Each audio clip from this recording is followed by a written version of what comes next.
ধরুন আপনি একটা স্বপ্ন নিয়ে আপনার জীবনটা সাজাচ্ছেন। আপনি ঠিক করেছেন আপনি ইনভেস্ট করবেন, ভালো ভবিষ্যৎ বানাবেন এবং আপনার পরিবারের জন্য কিছু রেখে যাবেন। কিন্তু হঠাৎ একদিন একটা ছোট্ট ঘটনায় আপনার সব কিছু উল্টে দিতে পারে। বাড়ির মধ্যে কারো অসুস্থতা, একটা অ্যাক্সিডেন্ট অথবা হঠাৎ চাকরি হারানো, আপনার ইনভেস্টমেন্ট, আপনার পুরো প্ল্যানিং কিন্তু একদিনে ভেস্তে দিতে পারে। আমরা সবাই আমাদের ভবিষ্যৎ খুব ভালোভাবে গড়তে চাই, কিন্তু মাটির ভিত শক্ত না হলে সেই বাড়ি একদিন না একদিন ভেঙে পড়বে। ঠিক তেমনি আপনি যখন ঠিক করলেন যে আপনি এবার থেকে ইনভেস্টমেন্ট শুরু করবেন, ঠিক সেই মুহূর্তেই তিনটা জিনিস কিন্তু আপনাকে অতি অবশ্যই মনে রাখতে হবে। এই তিনটে জিনিসই কিন্তু আপনার জীবনের ফাউন্ডেশন। এই তিনটে জিনিস যদি আপনি ঠিকঠাকভাবে মেনে না চলেন, তাহলে কিন্তু আপনার সেভিংস, আপনার ইনভেস্টমেন্ট যে কোনো সময় শেষ হয়ে যেতে পারে। ভিডিওটি শেষ পর্যন্ত দেখবেন, কারণ আজকের ভিডিওর টপিকটি খুবই সিরিয়াস আলোচনা করতে চলেছি আমরা, কিন্তু খুবই সহজভাবে। এবং আজকের ভিডিওতে আমরা দেখব কেন এই তিনটি জিনিস গুরুত্বপূর্ণ ইনভেস্টমেন্ট শুরু করার আগে। তাই আপনাদের কাছে রিকোয়েস্ট, এই ভিডিওটি স্কিপ করবেন না। এই ভিডিওটি স্কিপ করলে হয়তো আপনাদের 10 বছরের ইনভেস্টমেন্ট এক সপ্তাহেই শেষ হয়ে যেতে পারে। তো ইনভেস্টমেন্ট শুরু করার আগে যে জিনিসটি আমাদের সবার প্রথমে করে নেওয়া দরকার, সেটি হচ্ছে এমার্জেন্সি ফান্ড। এই এমার্জেন্সি ফান্ড অনেকেই জানেন, আবার অনেকেই জানে না। অনেকের কাছে হয়তো এই এমার্জেন্সি ফান্ড কথাটা একদমই নতুন, আবার কিছু কিছু ভিউয়ার্স আছেন যারা হয়তো এই এমার্জেন্সি ফান্ড নিয়ে শুনেছেন। এবার প্রশ্ন হচ্ছে, কেন ইনভেস্টমেন্ট করার আগে এমার্জেন্সি ফান্ড আমাদের দরকার? জীবনে কিছু কিছু ঘটনা থাকে যেগুলো আমরা প্ল্যান করলেও টালমাটাল হয়ে যায়। যেমন চাকরি হারানো, হঠাৎ বাড়িতে কোনো একটা বড় খরচ, বাড়িতে কারো জরুরি প্রয়োজন, বা একটা ছোট্ট মেডিকেল ইস্যু একটা বড় খরচে পরিণত হয়ে যাওয়া। এই সমস্যাগুলি যখন একটি মানুষের জীবনে আসে, তখন সেই মানুষটি কিছু বুঝতে পারে না। সেই মানুষটি কিন্তু তখন ভুল পথে পা বাড়ায় অর্থাৎ নিজে যে ইনভেস্টমেন্ট করেছিল সেই ইনভেস্টমেন্ট ভেঙে ফেলে এবং অন্য জায়গা থেকে লোন নিয়ে নেয়, কারণ সেই সময় তার এমার্জেন্সি টাকা দরকার। এবং বিপদে পড়ে ক্রেডিট কার্ড থেকে অন্য জায়গায় খরচ করে। এবং ক্রেডিট কার্ডে যে কী পরিমাণ ইন্টারেস্ট নেওয়া হয় সেটা আশা করি আপনারা অনেকেই জানেন। দেখুন, একটু আগেই বললাম, এমার্জেন্সির সময়ে মানুষ নিজের ইনভেস্টমেন্ট ভেঙে ফেলে, লোন নেয়, ক্রেডিট কার্ড থেকে ভুলভাল অনেক জায়গায় খরচ করে ফেলে। তাহলে এই এমার্জেন্সির সময়ে যদি আপনার কাছে এমার্জেন্সি ফান্ড থাকে, তাহলে ব্যাপারটা কীরকম হয়? এই সময় যদি কারো কাছে এমার্জেন্সি ফান্ড থাকে, তাহলে সে নিজের ইনভেস্টমেন্ট ভাঙবে না, অন্য কোনো জায়গা থেকে তাকে লোন নিতে হবে না। অর্থাৎ ইনভেস্টমেন্টের যে রাস্তাটা, যে মসৃণ যে সিঁড়িটা ছিল, সেই রাস্তাটা কিন্তু বরাবর একটা স্মুথই থাকবে। অর্থাৎ সেই সিঁড়িটা তাকে ভাঙতে হবে না। অর্থাৎ বলতে পারেন, এই ফান্ড আপনাকে ভেঙে পড়তে দেয় না এবং আপনার ইনভেস্টমেন্টকেও নিরাপদ রাখে। এবার বলুন স্যার, এমার্জেন্সি ফান্ড জিনিসটা কি? আপনি তো অনেকক্ষণ ধরেই বলছেন এমার্জেন্সি ফান্ড, কিন্তু এই এমার্জেন্সি ফান্ড জিনিসটা কি? দেখুন, এমার্জেন্সি ফান্ড সহজ ভাষা যদি বলি, ধরুন আপনার যে পরিমাণ স্যালারি, ধরুন আপনার 40,000, 45,000 টাকা স্যালারি, বা 50,000 টাকা স্যালারি, বা আপনার 20,000 টাকা স্যালারি, আপনার প্রতি মাসে যে খরচটা হয়, ধরুন আপনার প্রতি মাসে খরচ হয়, আমি ধরে নিলাম 20,000 টাকা। তাহলে আপনি যদি এই 20,000 টাকা যদি 6 মাসের যদি খরচ যদি আপনি একবারে জমিয়ে রাখেন, এই জমানোটাকে বলছি এমার্জেন্সি ফান্ড। অর্থাৎ আপনার যদি প্রতি মাসে 20,000 টাকা খরচা, আমি স্যালারি বলছি না, আপনার স্যালারি 50,000 থাকতেই পারে, কিন্তু আপনার যদি প্রতি মাসের খরচ 20,000 টাকা হয়, সেই 20,000কে ছ ছ মাস, 20 × 6 মাস দিয়ে যদি আপনি গুণ করে দেখেন, তাহলে হচ্ছে 1,20,000 টাকা। এই 1,20,000 টাকা জমানোটাকেই বলছে এমার্জেন্সি ফান্ড। এই এমার্জেন্সি ফান্ড আপনি 6 মাসেও রাখতে পারেন, আপনি 1 বছর রাখতে পারেন, এটা আপনার উপর ডিপেন্ড করছে। তবে এমার্জেন্সি ফান্ড মিনিমাম 3 মাসে রাখা উচিত। 6 মাসে রাখলে আরও ভালো, এবং 1 বছর যদি রাখা যায় সেটা খুবই ভালো।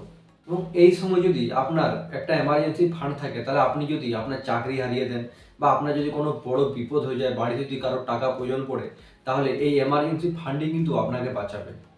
তো এমার্জেন্সি ফান্ডের টাকা, এবার এখানে একটা প্রশ্ন আসবে যে এমার্জেন্সি ফান্ডের টাকাটা রাখবো কোথায়, যেটা আমরা এমার্জেন্সিতে পেতে পারি?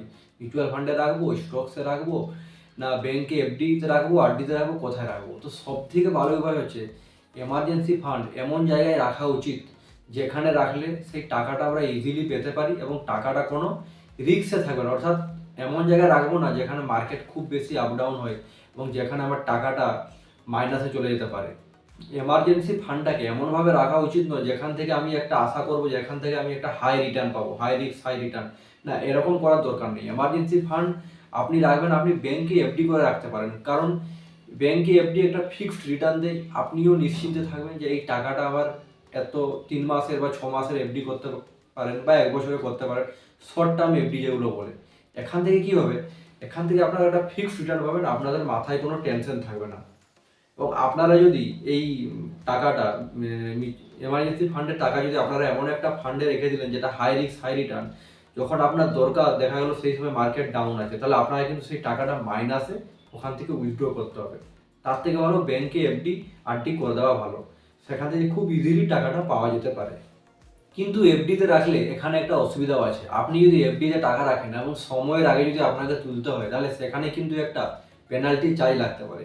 তাই আপনারা চাইলে আপনাদের সেভিংস অ্যাকাউন্টে রাখতে পারেন, সেখানে আপনারা ইন্টারেস্ট হয়তো অনেকটাই কম পাবেন, কিন্তু সেই টাকাটা আমরা ইজিলি অ্যাক্সেস করতে পারবো।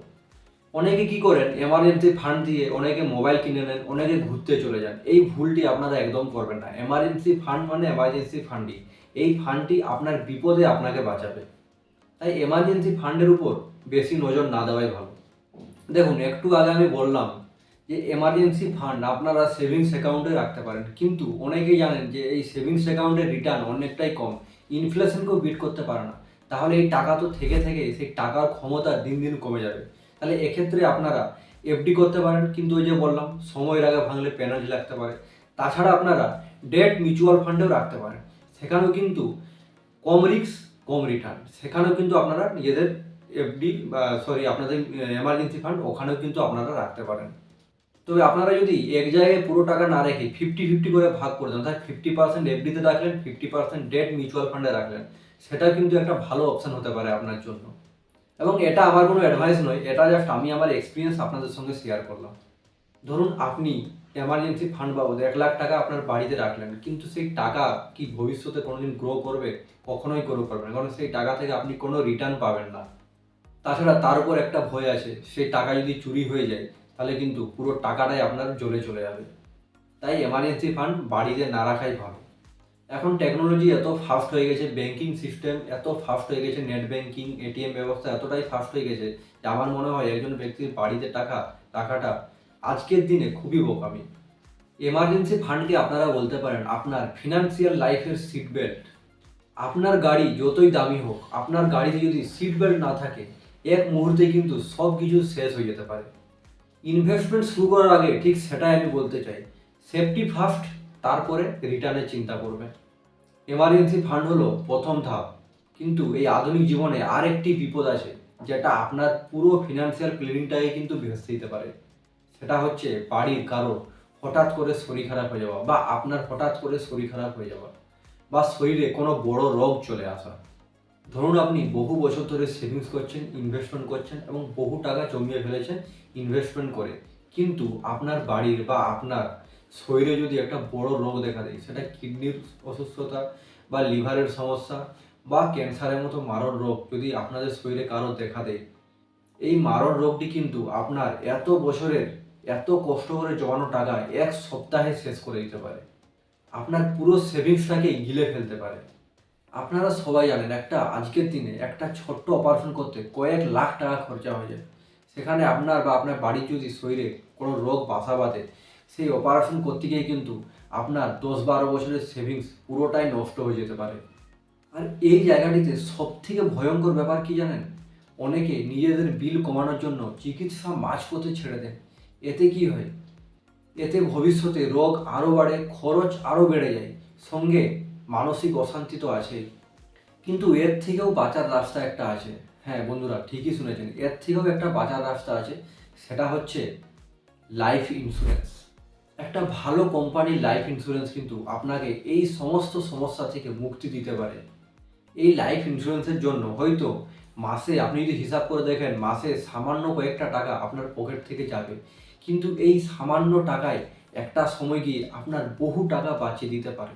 আমরা লাইফ ইন্স্যুরেন্সকে অনেকেই সিরিয়াস নিই না, ভাবি যা হবে ভবিষ্যতে দেখা যাবে, কিন্তু অভাবে হয় না। আপনার পুরো ইনভেস্টমেন্ট কিন্তু শেষ করে দিতে পারে এই একটা ছোট্ট মেডিকেল এমার্জেন্সি। এবার আপনি ঠিক করুন বছরের শেষে আপনারা ছোট্ট একটা প্রিমিয়াম দেবেন, না একবারে আপনারা 15 লাখ টাকা 20 লাখ টাকা খরচা করতে রাজি আছেন। এবং আমি পার্সোনালি মনে করি হেলথ ইন্স্যুরেন্স একটা বিল নয়, এটা হচ্ছে আমাদের প্রত্যেকেরই জীবনে একটা সেফটি শিল্ড। এটা আপনার ইনভেস্টমেন্ট বাঁচাতে সাহায্য করে, এটা আপনার পরিবারকে অজানা বিপদ থেকে বাঁচাতে সাহায্য করে। একটা হেলথ ইন্স্যুরেন্স ছাড়া ইনভেস্টমেন্ট করা মানে বৃষ্টির মধ্যে ছাতা ছাড়া হাঁটা। কারণ বৃষ্টি যখনই থামবে আপনি একদম ভিজে একদম চুপসে যাবেন, অর্থাৎ আপনার ইনভেস্টমেন্ট কিন্তু পুরো শেষ হয়ে যাবে। আপনারা যদি কোনো গভর্নমেন্ট জব করেন বা কোনো প্রাইভেট জব করেন, আপনাদের কিন্তু কর্পোরেট একটা হেলথ ইন্স্যুরেন্স দেওয়া হয়, কিন্তু সেটা সাফিসিয়েন্ট নয়। আপনারা চাইলে বাইরের থেকেও একটা ভালো কোম্পানির হেলথ ইন্স্যুরেন্স করে নিতে পারেন। কারণ আমাদের অফিসিয়ালি যে হেলথ ইন্স্যুরেন্স দেওয়া হয় সেটা আমাদের সাধারণত সেই রাজ্যের মধ্যেই সীমাবদ্ধ থাকে। কিন্তু আপনি যদি ভবিষ্যতে আরও ভালো চিকিৎসা পেতে চান বা বাইরে কোথাও গিয়ে ট্রিটমেন্ট করাতে চান সম্পূর্ণ ক্যাশলেস, সম্পূর্ণ ফ্রিতে, তাহলে আপনারা কিন্তু আমাদের দেশে অনেক ভালো ভালো কোম্পানি আছে, টাটা আছে, এইচডিএফসি আছে, আরও অনেক ভালো ভালো কোম্পানি আছে। সেই কোম্পানি মারফত আপনারা আপনাদের হেলথ ইন্স্যুরেন্স করতে পারেন। তো ইনভেস্টমেন্ট শুরু করার আগে আমি প্রথমে 3টে জিনিস নিয়ে বলেছিলাম। তো 3টে জিনিস হলো, একটা হচ্ছে এমার্জেন্সি ফান্ড, একটা হচ্ছে হেলথ ইন্স্যুরেন্স, এবং এরপরে যেটা নিয়ে বলবো সেটা হচ্ছে লাইফ ইন্স্যুরেন্স। হেলথ ইন্স্যুরেন্স আমাদের চিকিৎসা খরচের বোঝা কমায়, কিন্তু জীবনে এমন ঝড় আসে সেখানে হয়তো আমরা থাকি না, কিন্তু আমাদের অবর্তমানে আমাদের দায়িত্বগুলো থেকে যায়। আর সেখানে আসে আমাদের পরবর্তী ঢাল, লাইফ ইন্স্যুরেন্স। আমি যখন কথাটা বললাম একদম পুরো বাংলা শায়রির মতো হয়ে গেল, একদম কথাটা ম্যাচ করে গেল। আপনারা ভাববেন স্যার আপনি কবিতা বলছেন, শায়রি বলছেন, না একটা সিরিয়াস ম্যাটার নিয়ে আলোচনা করছেন, কিন্তু বলতে বলতে চলে আসে না, এইভাবে একটা সাজিয়ে বললাম, জিনিসটা ঠিকঠাকভাবে হয়ে গেল। এবার বলবো লাইফ ইন্স্যুরেন্স কেন ইনভেস্টমেন্ট করার আগে জরুরি। ইনভেস্টমেন্ট মানে শুধু নিজের ভবিষ্যৎ গড়া নয়, নিজের পরিবারের ভবিষ্যৎটাও কিন্তু এতে সমানভাবে গড়ে ওঠে। ভাবুন তো আপনার উপর যারা ডিপেন্ডেন্ট, আপনার বাবা মা, আপনার মিসেস, আপনার ছেলে মেয়ে, আপনার অবর্তমানে তাদের কি হবে। আপনি আছেন বলে তারাও নিশ্চিন্তে আছে, বাড়ি চলছে, ইএমআই চলছে, পড়াশোনা চলছে, স্বপ্নগুলো ধীরে ধীরে করে এগিয়ে যাচ্ছে। কিন্তু ভাবুন তো যদি কোনো দিন আপনি না থাকেন, তাহলে আপনার নেওয়া যেটা আপনি করেছেন তার ইএমআইগুলো কে দেবে? সন্তানের পড়াশোনা কিভাবে চলবে? পরিবারের মাসিক খরচ কোথার থেকে আসবে? এবং সবথেকে বড় কথা, আপনার অ্যাবসেন্টে তাদের লাইফস্টাইল কতটা বদলে যাবে। এবং এটাই হচ্ছে সেই কঠিন প্রশ্ন যার উত্তর একমাত্র দেয় লাইফ ইন্স্যুরেন্স। লাইফ ইন্স্যুরেন্স আপনাকে কোনো লাভ দেয় না, কিন্তু লাইফ ইন্স্যুরেন্স আপনাকে নিরাপত্তা দেয়। এটা সেই টাকা যেটা আপনি নিজের জন্য না, আপনি রেখে যান আপনার অবর্তমানে আপনার পরিবার যাতে ঠিকঠাকভাবে সার্ভাইভ করতে পারে। অনেকে বলেন স্যার লাইফ ইন্স্যুরেন্স, স্যার আমি মরে যাওয়ার পরে সে কে দেখতে আসছে, স্যার কী হবে? আমি অনেককেই বলেছি 1 কোটি টাকা টার্ম ইন্স্যুরেন্স করাতে, যেটা আমরা যারা অনেকেই করি, এলআইসি করি। এলআইসি কিন্তু একটা মানুষের মৃত্যুর পর কিন্তু অতটা টাকা দেয় না যে টাকাতে একটা পরিবারের সারা জীবন চলে যাবে। কিন্তু অনেক কোম্পানি আছে, টাটা কোম্পানি আছে, এইচডিএফসি কোম্পানি আছে, অনেক কোম্পানি আছে, তাদের টার্ম ইন্স্যুরেন্স যেটা দেখবেন 1 কোটি টাকা টার্ম ইন্স্যুরেন্স, তাদের প্রিমিয়াম কম কিন্তু তাদের কাভারেজটা বেশি। এলআইসির প্রিমিয়াম বেশি কিন্তু কাভারেজ অনেকটাই কম। আমি কারোর সঙ্গে কারোর কম্পেয়ার করছি না, আপনারা এলআইসিও করতে পারেন। আমাদের দেশে অনেক মানুষ এলআইসি করেন, এলআইসিকে ভরসা করেন, আমি কাউকে খারাপ বলছি না, এটা আপনাদের ব্যক্তিগত বিশ্বাস। আপনারা এলআইসি করে কমফোর্টেবল, আপনারা চান যে আমরা অনেকে কী চান, আমার মানে যে সমস্যাটা হয়, অনেকে এই লাইফ ইন্স্যুরেন্সটাকে অনেকে ইনভেস্টমেন্টে ভেবে নেন, যে অনেকে ভাবে যে লাইফ ইন্স্যুরেন্স মানে আমি মাসে মাসে কিছু দেবো বা বছরে কিছু দেবো এবং একটা বছরের পর গিয়ে আমি কিছু রিটার্ন পাবো। কিন্তু অ্যাকচুয়ালি এটা লাইফ ইন্স্যুরেন্স নয়। লাইফ ইন্স্যুরেন্সটাকে আপনারা ইনভেস্টমেন্ট ভাববেন না। অনেকে ইনভেস্টমেন্ট ভেবে গুলিয়ে ফেলেন যে এলআইসি আমাকে 15 বছর পর 20 বছর পর এত টাকা দেবে, মরে গেলে সেই ডেথ কাভারেজ দেবে। কিন্তু টার্ম ইন্স্যুরেন্স যেটা টাটা এআইএ বা এইচডিএফসির যে টার্ম ইন্স্যুরেন্সগুলো আছে, এগুলো কি করে, এগুলো আপনাকে কাভারেজ যেটা আপনার প্রিমিয়াম খুবই কম নেবে, কিন্তু আপনাকে 1 কোটি টাকা অবধি আপনাকে কিন্তু কাভারেজ দেবে। আমি কোনো কোম্পানি কিন্তু প্রমোট করছি না, আমি আমার পার্সোনাল এক্সপিরিয়েন্স শেয়ার করছি। প্রাইভেট কোম্পানিগুলো আপনার প্রিমিয়াম কম নেই কিন্তু কাভার বেশি দেয়, কিন্তু এলআইসি কী করে প্রিমিয়াম বেশি নেই কাভারেজ কম দেয়, এবং 1 কোটি টাকার কাভারেজ আমার মনে হয় এলআইসির মতো কোম্পানিতে নেই। এরকম কোনো স্কিম আমি এখনো পর্যন্ত জানি না, হয়তো মেবি আমি ভুল হতে পারি। তো যাই হোক, আমি একটা কথাই বলতে চাই, আপনারা লাইফ ইন্স্যুরেন্সটাকে আপনারা ইনভেস্টমেন্ট হিসেবে দেখবেন না, আপনারা এটাকে নিজেদের লাইফ প্রোটেকশন হিসেবে দেখবেন। এবং এটাই হচ্ছে আমার বলার মূল বক্তব্য, যে life insurance is not a investment, it's a protection.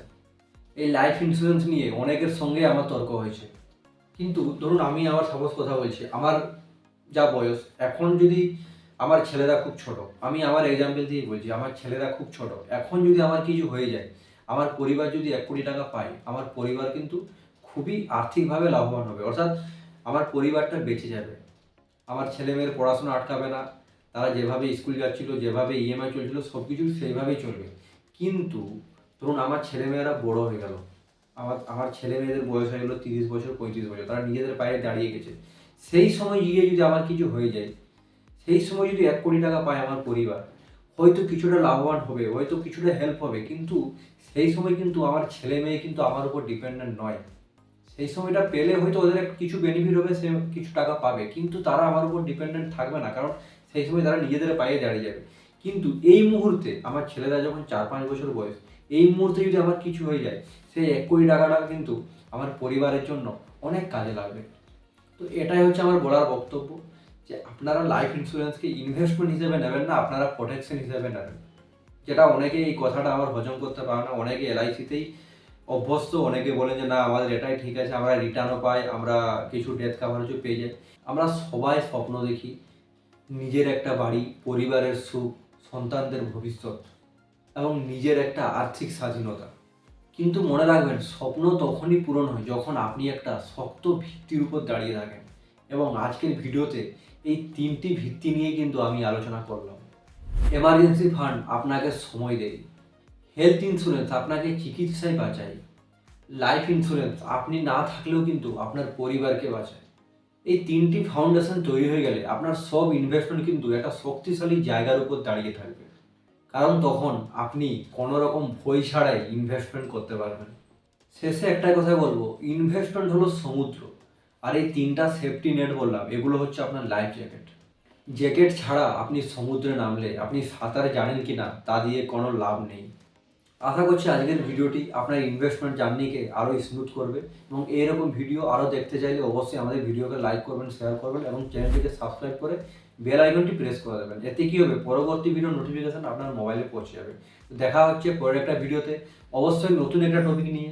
ভালো থাকবেন, সুস্থ থাকবেন।